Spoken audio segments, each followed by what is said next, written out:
Bonjour, bonsoir, c'est de nouveau moi, Michel, et ensemble, nous allons de nouveau partager concernant le message véhiculé dans le livre Être, faire et avoir.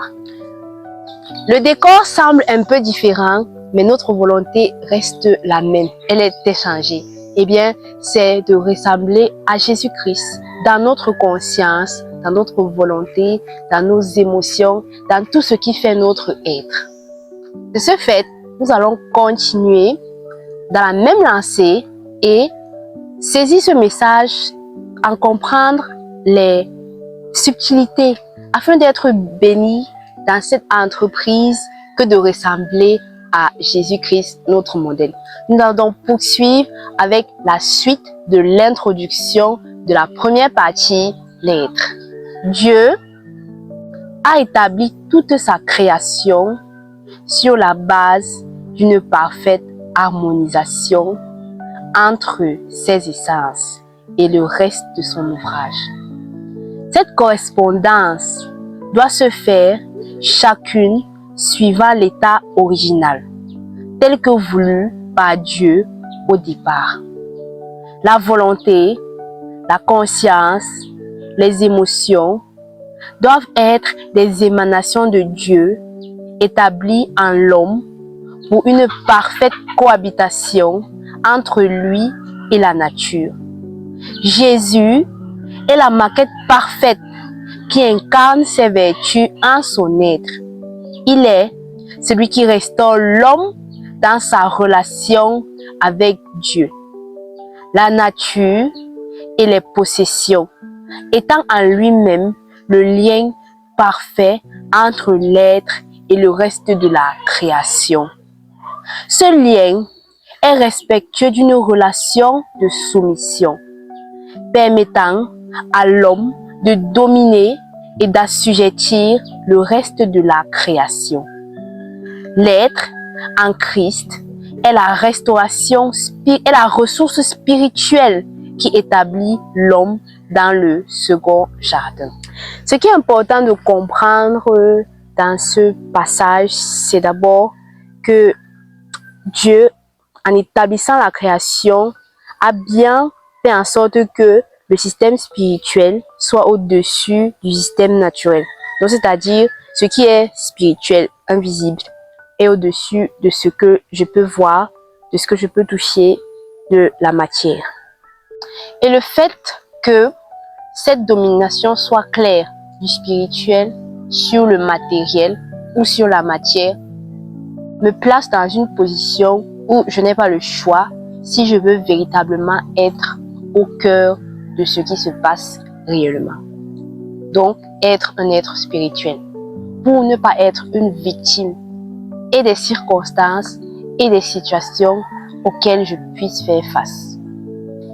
Et ce moyen excellent donné par Dieu pour me permettre à moi et à chacun d'entre nous d'accéder à cet état d'être spirituel réel, c'est en devenant exactement comme le Seigneur Jésus-Christ l'était. Jésus-Christ, homme, m'a été donné, t'a été donné afin de retrouver cet état originel que Dieu a voulu pour chacun d'entre nous en tant qu'être humain. Je rends grâce particulièrement de ce que le Seigneur ne nous montre pas les choses de manière voilée.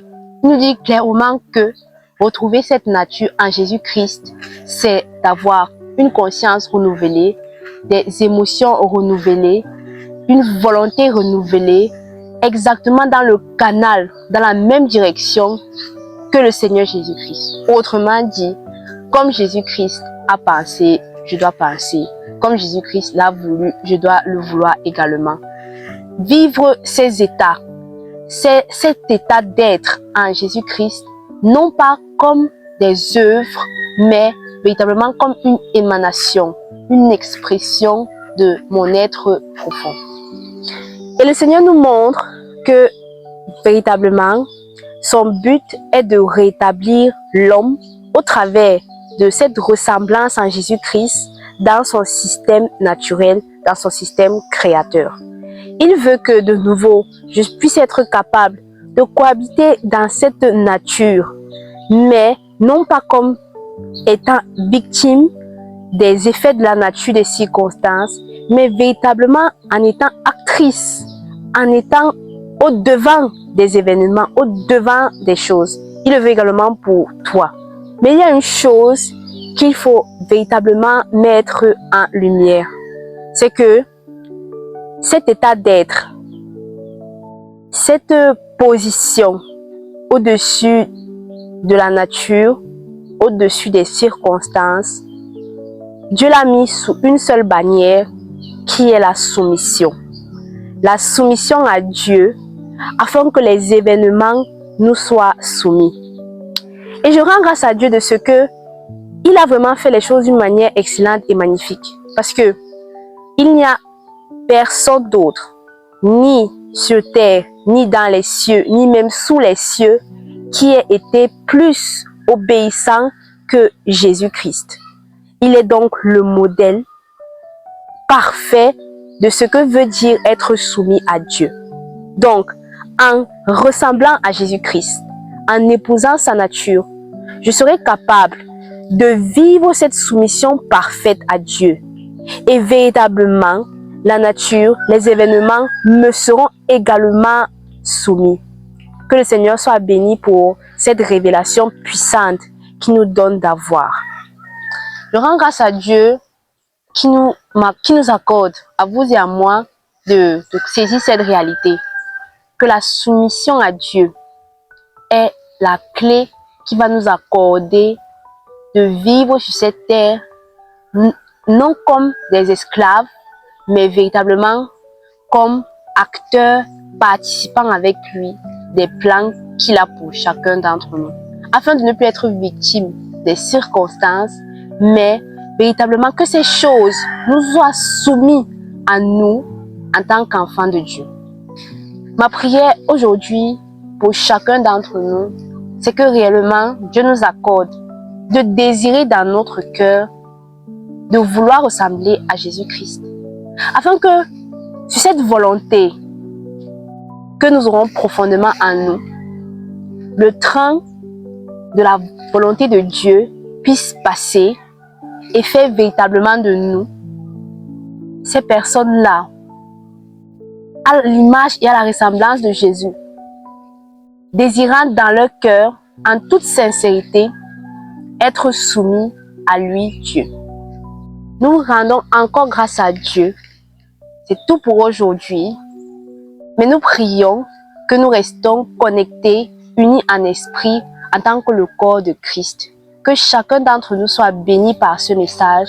Que chacun d'entre nous entre dans les profondeurs de ce message et puissions véritablement vivre cette transformation que le Seigneur nous donne d'avoir aujourd'hui au travers de Jésus-Christ, homme, qui a été offert pour nous, pour que nous puissions vivre réellement comme le Seigneur l'a voulu. Que chacun d'entre nous soit richement béni.